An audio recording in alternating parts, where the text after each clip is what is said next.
Guna melakukan pelayanan maksimal untuk penumpang transportasi udara, Bandara SMB 2 Palembang mengambil langkah antisipasi dalam menghadapi cuaca ekstrim yang diperkirakan terjadi di Sumatera Selatan selama Desember hingga Januari 2025.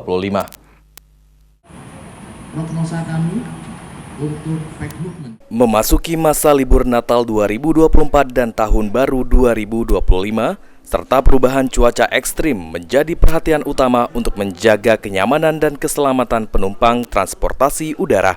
Disampaikan Eksekutif General Manager Angkasa Pura II Palembang, Iwan Winaya Mahdar mengatakan, pihak bandara juga melakukan sejumlah antisipasi dalam menghadapi cuaca buruk selama libur Nataru ini.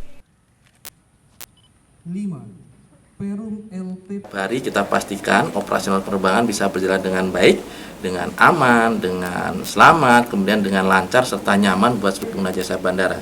Pasti kita utamakan safety first terkait dengan operasional penerbangan ini. Dan alhamdulillah saat ini kita belum terganggu terkait dengan jarak pandang. Ya, jarak pandang masih bisa digunakan untuk semua maskapai. Dan mudah-mudahan nanti sampai dengan akhir angkutan NATO ini tetap cuaca sangat bersahabat dengan kita semuanya. Sementara itu, General Manager Airnav Cabang Palembang, pihaknya juga terus melakukan koordinasi dengan stakeholder, baik dari bandara maupun BMKG untuk selalu mendapatkan informasi terkait cuaca yang nantinya akan diberikan kepada maskapai guna memastikan keselamatan tingginya intensitas penerbangan selama libur Natal dan Tahun Baru.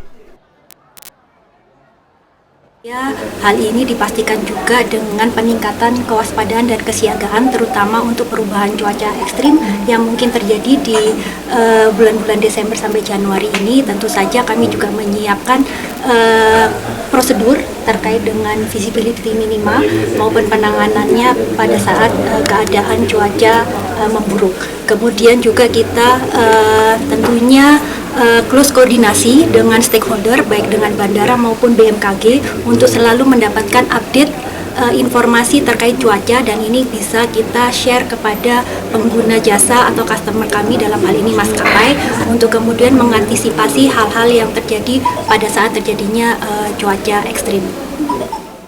Lutfi, PAL TV.